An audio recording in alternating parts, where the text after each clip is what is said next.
Hello दोस्तों, आज की हमारी ये वीडियो परमुटेशन कॉम्बिनेशन पे बनने वाली है। परमुटेशन कॉम्बिनेशन क्या होता है हम आपको आज की वीडियो में बताएंगे और एक छोटा सा एग्जांपल लेकर के परमुटेशन कॉम्बिनेशन को बड़े अच्छे से समझाएंगे ताकि आपको परमुटेशन कॉम्बिनेशन क्या होता है बहुत अच्छे से समझ में आ जाए।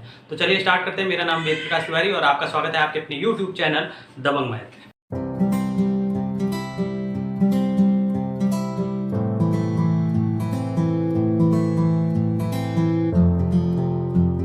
दोस्तों, जब कोई कुछ गिवन चीज़ें हों और उसमें से जब हम कोई चीज़ चूज़ करते हैं, पूरी करें या उसमें से कुछ पार्ट करें, जब हमें चूज़ करना होता है तो उसको हम कॉम्बिनेशन बोलते हैं। और जब चूज़ करने के साथ साथ उनको अरेंजमेंट भी करना पड़े तो उसको हम परमुटेशन बोलते हैं। जैसे छोटा सा एग्जांपल लेके हम बहुत अच्छे से समझाते हैं इसको। देखिए, सपोज आपको ए, बी और सी दिया हुआ है। तीन चीज़ें दी हैं, ए, बी और सी। इसमें से हमको कोई दो चीजें चूज करनी है तो हम क्या चूज कर सकते हैं?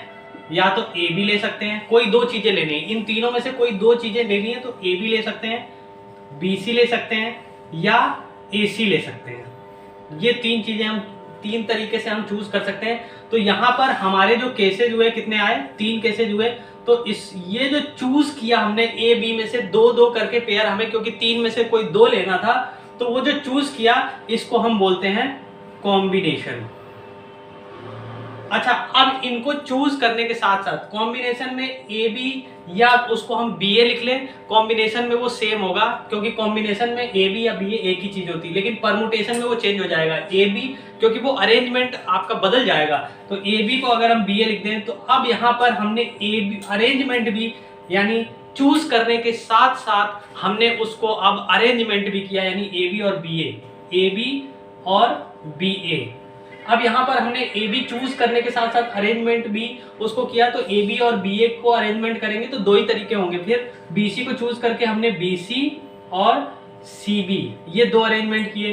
फिर उसके बाद ए सी और सी ए ये दो अरेंजमेंट किए। तो अब हमारे टोटल नंबर ऑफ केसेस हो गए 6। इसको बोलते हैं परमुटेशन। तो दोस्तों ध्यान दीजिएगा, कॉम्बिनेशन में क्या हुआ था, हमने तीन में से कोई दो चीजें चूज करी, तो इस तीन में से दो चीजें चूज करने को 3C2 बोलते हैं।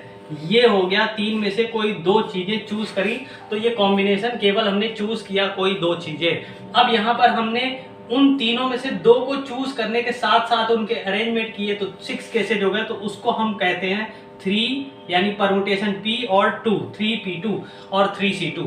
अब इनको ब्रेक कैसे करते हैं? इसको ब्रेक करते हैं 3 फैक्टोरियल। फैक्टोरियल आप समझ सकते हैं क्या होगा? फैक्टोरियल का मतलब होता है जैसे 4 फैक्टोरियल, तो इसका मतलब है 4 इंटू 3 इंटू 2 इंटू 1। यानी जब भी किसी चीज का फैक्टोरियल निकालते हैं तो उस मल्टीप्लाई करते जाते हैं 1 तक। और कोई भी फैक्टोरियल हो, 1 फैक्टोरियल भी होगा तो 1 ही होगा, और फैक्टोरियल 0 भी 1 ही होता है। यानी फैक्टोरियल 0 आप कुछ भी नहीं मान सकते, वो 1 ही होता है फैक्टोरियल 0।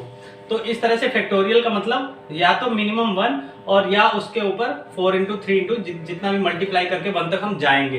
तो दोस्तों अब देखिए, यहाँ पर आपको समझ में आ गया 3C2 का मतलब हो गया 3 फैक्टोरियल अपॉन 3 में से 2 गया 1 फैक्टोरियल और 2 फैक्टोरियल, यानी ये 3 फैक्टोरियल ऊपर लिखना है, 2 फैक्टोरियल और 2 के साथ ये 1 फैक्टोरियल भी लिखना है। तो ये आपका 3C2 को हमने इस तरह से लिख लिया।